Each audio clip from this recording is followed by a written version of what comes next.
Welcome to the Financier Studio. Today I want to show you how to turn a simple grab-and-go balloon garland into this fun tropical setup. To make the garland, inflate two 11-inch balloons at the same time, anywhere between 7 and 9 inches in diameter, tie them into a pair, and then take two of those pairs and overlap them so that the nozzles touch right in the center, and then twist one balloon from each of those pairs around each other, locking them into a quad. To that quad, you're going to take an empty 260 modeling balloon and tie the end of that balloon to the nozzles of the quad by pinching them together, pulling that 260 tight, and wrapping it in a figure eight around a couple of those balloons, and that will secure them together. Nestle a second quad right up against the first, pull the 260 up through the center of that new quad, and wrap it in a figure eight pattern around two of those balloons, always finishing with that 260 right in the center. Attach a third quad in the same manner, making sure you always keep a nice tension on that 260 balloon, as that will keep the round balloons pulled tightly together and prevent gaps from forming. I'm going to color block this garland, which means I'm going to tie 2 to 4 quads of the exact same color together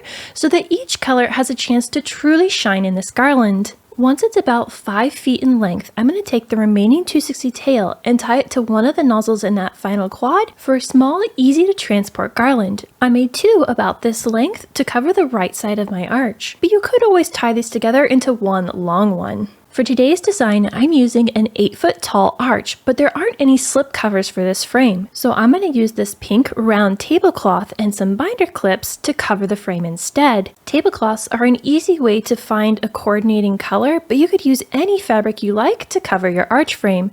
Simply drape the fabric over the top, and then on the back side, slip your binder clips over the frame to hold the fabric in place. Then from that center point, I'm going to move outwards, pulling my fabric nice and taut and adding binder clips all the way down both sides.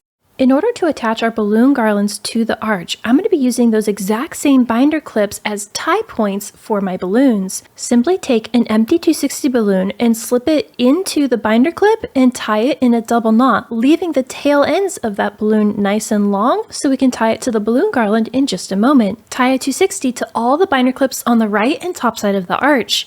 And then you're going to take your balloon garland and nestle it right in front of the arch, and then take that 260 balloon and wrap it around one or two of the balloons that are directly in front of it. This will secure our garland tightly to the frame, and then you can just let the tail end of that 260 go and it'll disappear into the garland.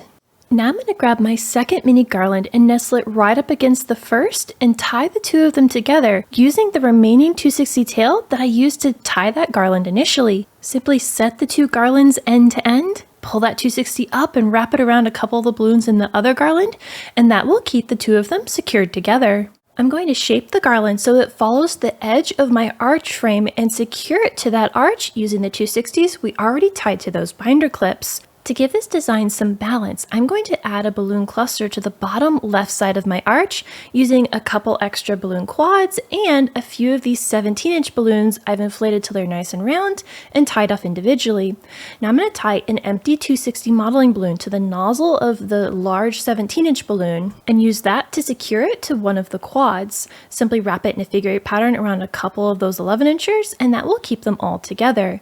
Now I want to show you how I build this cluster step by step. It's not just a pile of random balloons. In the end, I want this to be kind of a triangular shape and also maintain that color blocked appearance. So I'm slowly adding quads and 17-inch balloons and then holding it up in place and moving them around so that they sit exactly how I'd like them to once this part is done. This entire section is held together with 260 balloons, so I'm going to continue to use that remaining 260 tail until I get to the end of it, and then anything that's left, I'll just tie it to the nearest nozzle, and then grab a new 260 to add more balloons, potentially in a new location. Once I'm happy with this section of balloons, I'm then going to take 260s and tie them to the binder clips as well as the feet of the arch frame to hold the balloons in place.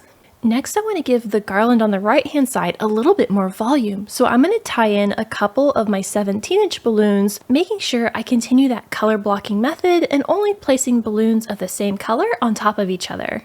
Then I'm going to inflate some 5-inch balloons to 4.5 inches in diameter, tie them into pairs, and then take 2 of those pairs and twist them together into a quad. Now I want to make some mini clusters we can add into our garland, so I'm going to take 2 of those little quads that we just made, take an empty 260 balloon that I've cut in half, and then tie one end of that 260 to the nozzles of one of those quads, and then tie the second quad to the other end of that 260 balloon, and now we have a super easy way to attach these little clusters into our garland. I'm going to take my little cluster and look for anywhere I have holes or I want to add a bit more texture and stretch that 260 balloon between those little quads around 1 or 2 of the balloons that's already in the garland, making sure that 260 sits against the nozzle of the larger balloon and is hidden from sight. Then you can play around with the placement of those tiny balloons until you're happy with where they're sitting.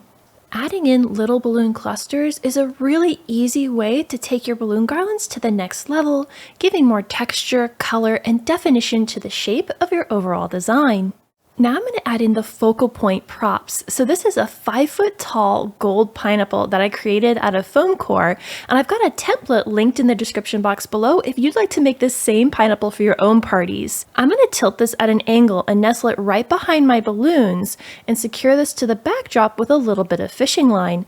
I'm simply going to loop that line through one of the fronds of the pineapple and attach it to a binder clip that's right above it. I also hung this neon happy birthday sign using a little bit of wire that I've tied directly to the frame and tucked its power cord behind the balloon garland. If you enjoyed this balloon setup, you should check out this video. And until the next time, remember, stay creative, everybody!